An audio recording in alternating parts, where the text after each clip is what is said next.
మాజీ MLC senior TDP నాయకులు అలాగే రాజమండ్రి సిటీ ఎమ్మెల్యే తండ్రి ఎవరైతే ఉన్నారో ఆదిరెడ్డి అప్పారావుకు సంబంధించినటువంటి ఆడియో టేపులు అయితే గత కొన్ని రోజులుగా వైరల్ అవుతున్నాయి. అలాగే ప్రధానంగా చూసుకుంటే రాజమండ్రి సంబంధించినటువంటి చంద్రకళ అనే మహిళపై బెదిరింపులు పాల్పడుతున్నారంటూ కూడా ఒక వీడియో అయితే చక్కర్లు కొడుతుంది.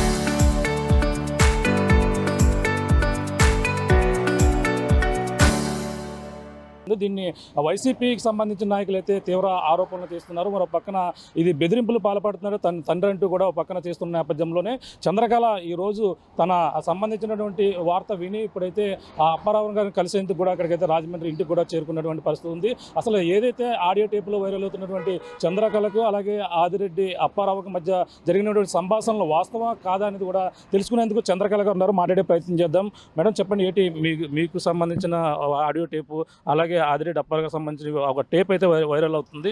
అసలు వాస్తవం ఏం జరిగింది మేడం? మీకు ఏమైనా సంబంధించిన వాయిస్ అందులో మీరేనాది? ఆ వాయిస్ నాది కాదండి.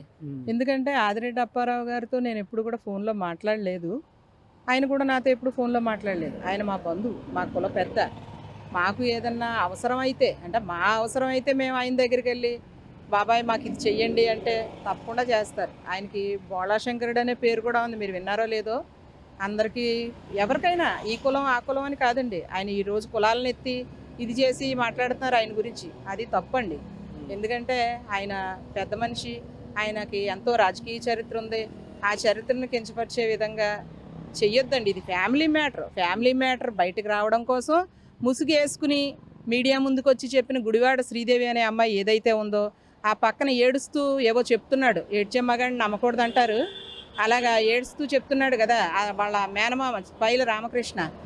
ఇవన్నీ వాళ్ళ పర్పస్ కోసం ఉపయోగించుకున్నారని నా అనుమానం. అందువల్ల ఎస్పీ గారికి కంప్లైంట్ ఇస్తే అండి ఇవన్నీ ఎవరు దాన్ని నా వాయిస్ని క్యాచ్ చేసో ఆదిరెడ్డి అప్పారావు గారిని వాయిస్ క్యాచ్ చేసో రకరకాల సందర్భాల్లో అన్నీ కలిపి పెట్టారో ఏంటో అన్నీ ఆయన తేలుస్తారండి ఎస్పీ గారు. పోలీసులకు అప్పచెప్పేద్దాం ఈ డ్యూటీ. అప్పారావు గారి మీద మాకు ఎప్పుడు గౌరవం అండి. ఇప్పుడు ఆయన గౌరవాన్ని కించపరిచే విధంగా మా గౌరవాన్ని కించపరిచే విధంగా మాట్లాడినందుకు పోలీసు వారు తప్పకుండా మాకు న్యాయం చేయాలని నేను కోరుకుంటున్నాను.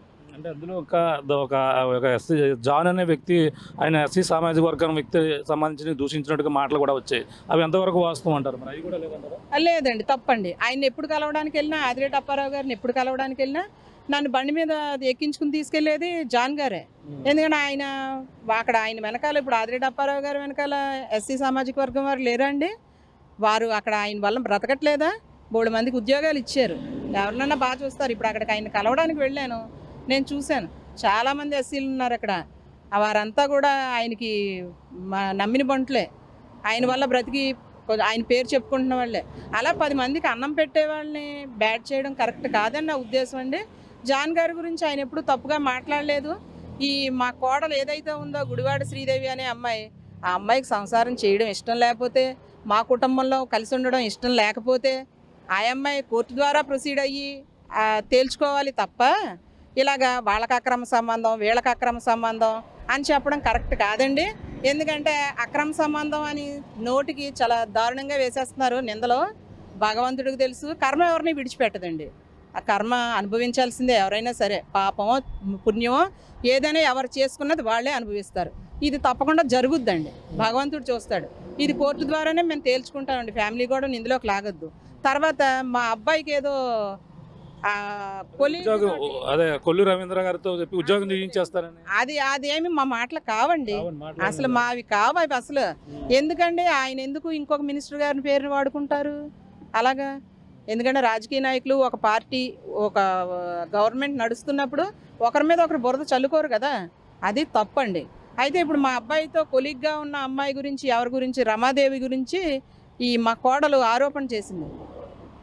నా కొడుకు మీద అనుమానం ఆ అమ్మాయికి.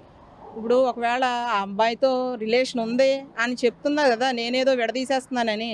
విడదీయడానికి నేనెవరినండి? కలిసి ఉంటారని పెళ్లి చేశాను. కాపురం చక్కబెట్టుకోవాల్సింది ఆ అమ్మాయి. ఆ అబ్బాయి ఎక్కడో చేస్తాడు, ఆ అమ్మాయి ఎక్కడో చేస్తుంది. ఒకప్పుడు కొలీగ్స్గా చేసిన మాట వాస్తవమే. కానీ దీన్ని అంటే ఏ డిపార్ట్మెంట్లోనూ ఆడవాళ్ళు మగవాళ్ళు కలిసి పనిచేయట్లేదండి. చేసేవాళ్ళందరూ ఇలాంటి వాళ్ళేనా? తప్పు కదా, అలాంటి మాటలు మాట్లాడకూడదు. అంటే ఈ అమ్మాయికి వెనకాల ఉన్న కుటుంబం ఏంటంటే భయభక్తులు కానీ ఆడపిల్లని ఇలా పెంచాలి అయ్యో అలా బయటికి రాకూడదు అని పెంచిన సందర్భాలు ఏం నాకు కనబడలేదు. పెంపకం బాగోలేదు. అది ఆ అమ్మాయి వేసేవన్నీ ఆరోపణలు కోర్టు ద్వారా తేల్చుకుంటామండి. కుటుంబ గొడవని రాజకీయం చేయొద్దు. పక్కన మరి వైసీపీ వాళ్ళ దగ్గర కానీ మాజీ ఎంపీ మార్గాన భరత్ దగ్గర కానీ మీరు వెళ్ళినట్టు కానీ ఏ సందర్భం లేవంటారా? మరి ఆయన కూడా చెప్పుకొస్తున్నారు, ఈరోజు కూడా ఆందోళన చేశారు దళితులపై ఈ విధంగా మాట్లాడారు. ఆయన ఎందుకు చేశారో నాకు తెలియదు కానండి, మేమైతే వెళ్ళలేదండి. భరత్ గారి దగ్గరికి వెళ్ళలేదు. భరత్ గారు మమ్మల్ని ఎప్పుడు కలవలేదు. ఈ జాన్ గారిని కొట్టిన వీడియోలు ఉన్నాయి కదండి, అవి కూడా ఎలా వచ్చాయో తెలియదు. ఎందుకంటే మా ఫోన్ లాక్కుని మమ్మల్ని కొట్టారండి ఆ రోజు. అయితే బయట వాళ్ళే తీశారు ఈ వీడియోలు అనేవి. అది కూడా అప్పారావు గారు కొట్టించారు అనేది కూడా ప్రచారం జరుగుతుంది. ఎంతవరకు వస్తుంది? లేదండి, అప్పారావు గారు ఎందుకు కొట్టిస్తారండి? ఆయనకేం అవసరం? ఇది కుటుంబ వ్యవహారం. ఆయన అలా దూరేసి కొట్టించేస్తే అసలు లోకంలో ఇలాంటివి ఏమి ఉండవు. అసలు తప్పండి అది. ఆయన ఎందుకు కొట్టిస్తారు? కొట్టిన వాళ్ళు రౌతులు పూడి వాళ్ళు. అందువల్ల మాకు ఇప్పుడు నేను మీడియా ద్వారా తెలియజేసేది ఏంటంటే, పోలీసు వారు మాకు రక్షణ కల్పించాలి మా కుటుంబానికి. ఇక్కడ నేను, మా అమ్మాయి, మా మనవలు ఇద్దరు చిన్నపిల్లలు, 7 సంవత్సరాలు 5 సంవత్సరాల పిల్లలు, జాన్ గారు ఉంటాం మా ఇంట్లో. మా ఇల్లును ఆక్రమించుకోవడం కోసం మాట్లాడితే వచ్చేసి రౌతులపూడి నుంచి ఇంటి చుట్టూ తిరిగేస్తారు. అసలు నన్ను ఎన్నో రోజులు తిట్టిన సందర్భాలు ఉన్నాయి. వాళ్ళు ఆడపిల్ల కాపురం ఇష్టం లేకపోతే వాళ్ళు కోర్టు ద్వారా ప్రొసీడ్ అవ్వాలి తప్పండి ఇలాగ మా మీద అవాకులు చవాకులు మాట్లాడేస్తే కుదరదండి. జాన్ గారు మరి అంటే ఇంట్లో వేరే కుల వ్యక్తిని పెట్టుకున్నారని కూడా ఈయన కోసం కూడా మాట్లాడిన సందర్భం, ఆ విషయం మీద ఇప్పుడు ఈరోజు ఆందోళన కూడా చేశారు దళితులకి. ఏ విధంగా అదే తప్పండి. జాన్ గారి కులం గురించి ఆయన ఎప్పుడు దూషించలేదు అప్పారావు గారు. ఆయన ఎప్పుడు దళితుల్ని గౌరవంగానే చూశారు. ఎందుకంటే ఆయన వెనకున్న సైన్యంలో ఆ వర్గం వారు కూడా ఉన్నారు. మాకు వర్గ విభేదాలు ఏం లేవు. అందువల్ల జాన్ గారు మా సొంత తోబుట్టు కంటే ఎక్కువ. ఎందుకంటే మాకు తోబుట్టు లేరు మగవాళ్ళు. అందువల్ల ఎందుకంటే మా ఆడవాళ్ళమే ఉంటున్నాం కాబట్టి ఎక్కడో వెంచర్లో ఊరు చివరిని ఇల్లు కట్టుకున్నాం. మగాడు అవసరం మాకుంది, ఎందుకంటే ఏ పని చేసుకోవాలని. అందువల్ల ఆయన మాతోనే ఉంటారు. ఇప్పుడు ఈ రోజు ఏం కొత్త కాదండి. ఇప్పుడు ఈ అమ్మాయి వచ్చి ఏదో అబద్ధపు మాటలు మాట్లాడి చేసినంత మాత్రాన కాదండి. ఒకవేళ ఇదేమైనా నిరూపిస్తారా? బ్లడ్ టెస్టుల ద్వారా నిరూపించమనండి, నేను చూస్తాను. నిజమైతే నేను ఒప్పుకుంటాను. అది జాన్ గారు ఈయన అంటే ఇప్పుడు ఈయనపై వస్తున్న ఆరోపణ మరి ఎలా చూడాలి? ఏమొచ్చినాయండి నా మీద ఆరోపణలు? ఈ విధంగా మీపై దాడి చేశారు, అలాగే అప్పారావు గారు అని కూడా ప్రచారం చేసి ఇప్పుడు వైసీపీ దాడి చేసింది అప్పారావు గారు మనుషులు కాదండి. నాకు ఈ గుడివాడి శ్రీదేవి మేనమామలు, వాళ్ళ చుట్టాలు, వాళ్ళ ఆడోళ్ళు, అంతే తప్ప ఇంకెవరు అప్పారావు గారు మనుషులు కాదు. అప్పారావు గారు జోక్ అసలు ఇందులో లేదు అసలు లేదు.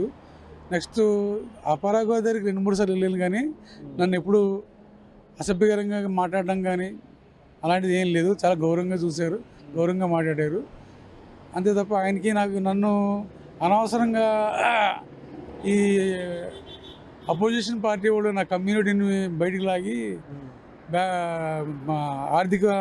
రాజకీయ ప్రలోభానికి చేద్దామని చెప్పేసి వాళ్ళు చూసుకుంటున్నట్టున్నారు. కానీ దయచేసి నా విషయం పొలిటికల్గా చేయకండి. కుదిరితే నాకు ఏమైనా SC/ST కేసు కట్టించి పెట్టాలని కోరుతున్నారండి మీరు? ప్రధానంగా ఇప్పుడు జరిగిన ఘటన చూసుకుంటే కదండి, కొట్టిన వాళ్ళు అందరి వీడియోలు నా దగ్గర ఉన్నాయి. వాళ్ళ మీదండి SC/ST కేసు కట్టించాలని నేను కోరుతున్నాను. ప్రత్యేకంగా ఆడియో టేప్లో క్లియర్గా ఉన్నట్టుగా చెప్పుకొస్తున్నారు. అంటే వేరే కులస్తుని ఎలా పెట్టుకున్నారు, ఎలా ఉంటున్నారు? లేదండి, అదేం లేదండి. అది వాళ్ళ ఇప్పుడు గుడివాడ శ్రీదేవి అనే అమ్మాయి తమ్ముడు ఉన్నాడండి, గుడివాడ విజయ్ కుమార్ అని చెప్పేసి. అతను హ్యాకర్ అండి. అతను అది మాటలు వీటిని డబ్బింగ్ చేసి మార్చి చేయగలడు. అతను ఫోటోల్ని మార్చి చేయగలడు. మా కాల్ డేటా తెచ్చేస్తాడు, బ్యాంక్ స్టేట్మెంట్లు తెచ్చేస్తాడు, అన్నీ తెచ్చేస్తాడు. కానీ మేము ఏం చేయలేకపోతాం. ఇప్పుడు ఆ విషయం గురించి మేము SP కంప్లైంట్ ఇవ్వడానికని వచ్చామండి. నా కాల్ డేటా కూడా తెచ్చాడు. నేను కూడా ఇప్పుడు దాకా SC/ST కేసు కట్టించలేకపోయాను. అది కట్టుకుంటానండి. చంద్రకళ గారితో దాని నుంచి పరిచయం మీకు? కుటుంబ 6 సంవత్సరాల నుంచి పరిచయం ఉన్నది. ఇంట్లోనూ కొద్దిగా మీరు చెప్పాలంటే సర్వెంట్ లాగానే ఉంటానండి. మరి పక్కన కుటుంబం సంబంధించిన వ్యవహారం, మరో పక్కన వీళ్ళ వ్యవహారం చూసుకుంటే ఈ రాజకీయ పరంగా ఈరోజు ఒక దళితుడికి అన్యాయం జరిగింది, ఒక దళితుడికి ఈ విధంగా చేశారు అని ఒక పక్కన వైసీపీకి సంబంధించిన నాయకులు చేయడాన్ని ఎలా చూడాలంటారు? అబ్బే నాకు సంబంధం లేదండి. నాకు సంబంధం లేని విషయం అండి సార్. Thank you. ఇది మొత్తం ఏదైతే ఆదిరెడ్డి అప్పారావు సంబంధించిన అలాగే చంద్రకళ సంబంధించినటువంటి ఆడియో టేపులపై ఎటువంటి వాస్తవాలు లేవు, ఇది కావాలని